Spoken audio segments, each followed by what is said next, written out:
India বাগতে প্রস্তুত হয়েছে এবং উলঙ্গ হইয়াও তাদের দান বাঁচাইতে পারে নাই। এতটুকু বুঝা তারা বুঝে। আর দুই নম্বর হচ্ছে যে একেবারেই তারা রাজনীতি বুঝে না। রাজনীতি কি জিনিস, সমাজ সেবক কি জিনিস তারা একেবারেই বুঝে না। তিন নম্বরের প্রকার হচ্ছে কিছু বুঝে কিছু না। মোহতারাম হাজিরিন, আপনাদের কাছে আমার আবেদন এতটুকু, যেহেতু আপনার আগামী মেয়র পদপ্রার্থী সম্ভাব্য মাওলানা জয়নাল আবেদিন সাহেব, উনি মাওলানা শব্দের অর্থ ধর্মীয় নেতা।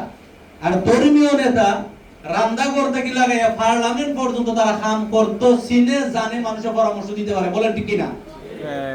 এই যে দুই প্রকারের মানুষ, তারা একদম রাজনীতি বুঝে না, কিছু বুঝে কিছু না। তাদেরকে আমরা বুঝাইয়া আনা লাগবে যে মাওলানা সাহেব যদি ভোট দেওয়া হয় তাহলে রোডের বদলা আপনার বাঁশ লাগবে না, আর সিমেন্টের বদলা বালু লাগবে না। মানুষের বুঝানি লাগবে। মানুষে মনে করে যে মৌলানা মানুষ, ইমাম খতিব, মাদ্রাসা মুহতামিম, মাদ্রাসা হুজুর, তারা আবার রাজনীতি কি? তারা তো রাজনীতি করার দরকার নাই। তারারে আমরা আপনি খাতে খাত মিলাইয়া সুপরামর্শ দিয়ে তারারে বুঝানি লাগবো।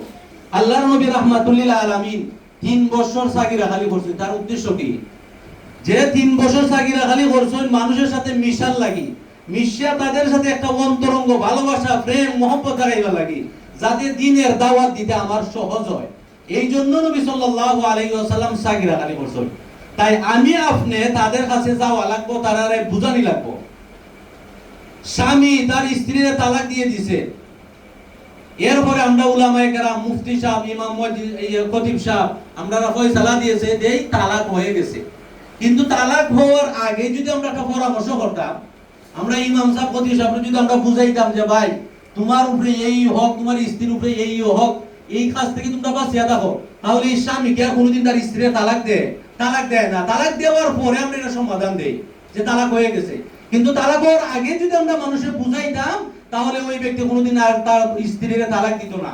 মুহতারাম হাজিরিন, বলছি এই কথাই যে মাওলানা ধর্মীয় নেতা, উনি যেহেতু আগামী নির্বাচন করার ইচ্ছুক, তাই আমরা দল বল নির্বিশেষে মানুষের কাছে গিয়া, মানুষের খানদান গিয়া তারারে বুঝানি লাগবো, তারারে কোয়া লাগবো আপনারা এই মার্কায় ভোট দেন। আর উনি যদি আপনার জনসেবক হইতে পারে, মেয়র হইতে পারে, এই শান্তি তোমরা পাইবা, আমরা পাইবো।